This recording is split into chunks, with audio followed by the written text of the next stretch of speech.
तो hey everyone, इस video में हम लोग क्लास 10 का 10वां चैप्टर वृत्त का बेसिक और एक्सरसाइज 10.1 के जो क्वेश्चन है उसको सॉल्व करेंगे। तो सबसे पहले हम लोग वृत्त का बेसिक के बारे में जानते हैं। तो ये जो गोल आकृति है, तो इस आकृति को क्या कहते हैं? वृत्त। ये जो गोल आकृति है इसको क्या कहते हैं? वृत्त। अब ये जो पहला आकृति है, तो इसमें वृत्त के सामने एक रेखा खींचा गया है। ये जो रेखा है इस वृत्त को कहीं पे भी प्रतिच्छेद नहीं करती है, किसी भी बिंदु पे प्रतिच्छेद नहीं करती है। तो इस रेखा को क्या कहा जाएगा? अप्रतिच्छेदी रेखा।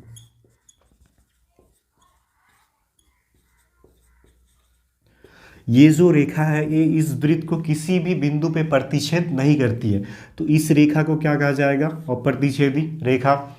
अब ये जो दूसरा आकृति है, तो इसमें ये जो रेखा है इस वृत्त को दो बिंदुओं पे प्रतिच्छेद करती है, एक P और दूसरा Q। ये जो रेखा है इस वृत्त को दो बिंदुओं पे प्रतिच्छेद करती है, एक P और एक Q।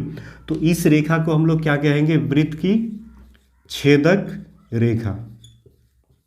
वृत्त की छेदक रेखा या प्रतिच्छेदी रेखा। तो जब कोई रेखा किसी वृत्त को दो बिंदुओं पर प्रतिच्छेद करे तो उस रेखा को क्या कहेंगे? वृत्त की छेदक रेखा या फिर प्रतिच्छेदी रेखा। अब ये जो तीसरा आकृति है, तो इसमें ये जो रेखा है इस वृत्त को सिर्फ एक ही बिंदु पे प्रतिच्छेद करती है। इस वृत्त को सिर्फ एक ही बिंदु पे प्रतिच्छेद करती है, तो इस रेखा को इस वृत्त की क्या कहेंगे? स्पर्श रेखा। तो जब कोई रेखा किसी वृत्त को सिर्फ एक ही बिंदु पे प्रतिच्छेद करे तो उस रेखा को हम लोग क्या कहेंगे? वृत्त की स्पर्श रेखा।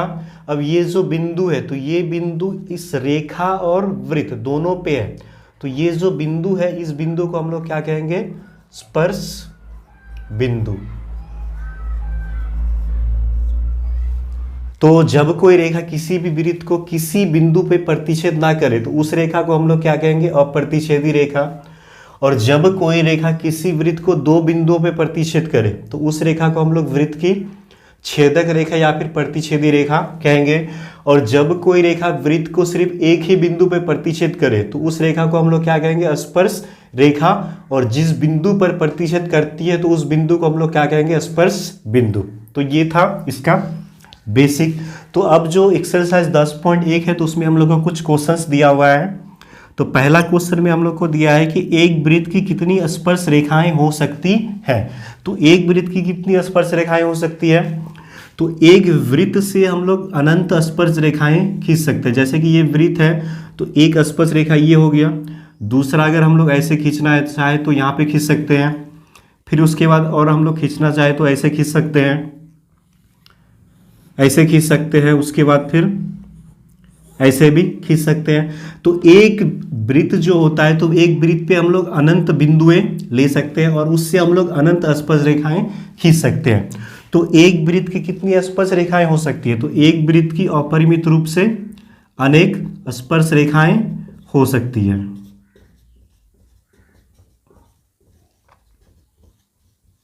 तो एक वृत्त की अपरिमित रूप से अनेक स्पर्श रेखाएं हो सकती है।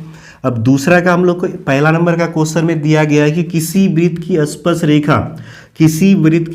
रेखा बिंदुओं पर प्रतिच्छेद करती है। तो किसी वृत्त की जो स्पर्श रेखा होती है वो वृत्त को कितने बिंदुओं पर प्रतिच्छेद करती है? तो वृत्त की स्पर्श रेखा उसको सिर्फ एक ही बिंदु पे प्रतिच्छेद करती है।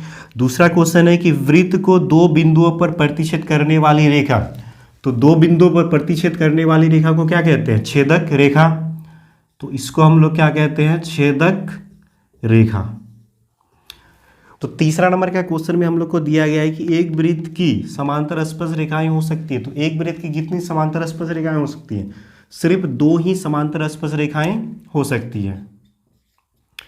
अब जो चौथा क्वेश्चन है, तो इसमें हम लोग को दिया है कि वृत्त तथा उसकी स्पर्श रेखा के उभयनिष्ठ बिंदु, वृत्त और स्पर्श रेखा का ये जो उभयनिष्ठ बिंदु है, तो इस बिंदु को हम लोग क्या कहते हैं? स्पर्श बिंदु। तो वृत्त तथा उसकी स्पर्श रेखा के उभयनिष्ठ बिंदु को हम लोग क्या कहते हैं? स्पर्श बिंदु कहते हैं। तो अब जो इसका तीसरा नंबर का क्वेश्चन है, तो इसमें हम लोग को दिया है कि 5 सेंटीमीटर त्रिज्या वाले एक वृत्त के बिंदु P पर स्पर्श रेखा PQ केंद्र O से जाने वाली एक रेखा से बिंदु Q पर इस प्रकार मिलती है कि OQ बराबर 5 सेंटीमीटर, तो PQ की लंबाई है। तो क्वेश्चन में हम लोग को क्या दिया है कि 5 सेंटीमीटर वाला एक वृत्त है। तो ये एक वृत्त है और हम लोग मान लेते हैं कि इसका जो ये त्रिज्या ये कितना है 5 सेंटीमीटर, जो हम लोग को क्वेश्चन में दिया गया है। उसके बाद फिर दिया है हम लोग को स्पर्श रेखा। तो इसकी जो स्पर्श रेखा है वो क्या है PQ और O से Q का जो दूरी है ये हम लोग को दिया गया है 12 सेंटीमीटर। तो हम लोग को निकालने क्या बोला गया है PQ की लंबाई, ठीक है। तो यहाँ पे जो ये वृत्त का ये वृत्त का त्रिज्या और ये स्पर्श रेखा, तो वृत्त का त्रिज्या और जो स्पर्श रेखा होती है वो क्या होती है, लंब होती है।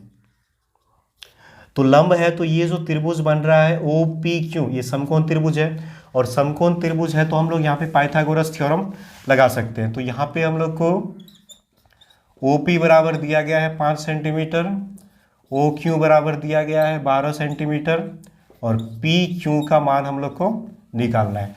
तो हम लोग यहाँ पे क्या करेंगे, पाइथागोरस प्रमेय लगा देंगे, पाइथागोरस प्रमेय से।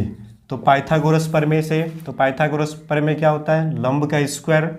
तो लंब क्या है OP का स्क्वायर प्लस आधार PQ का स्क्वायर बराबर कर्ण। तो कर्ण इसका क्या है OQ, तो OQ का स्क्वायर।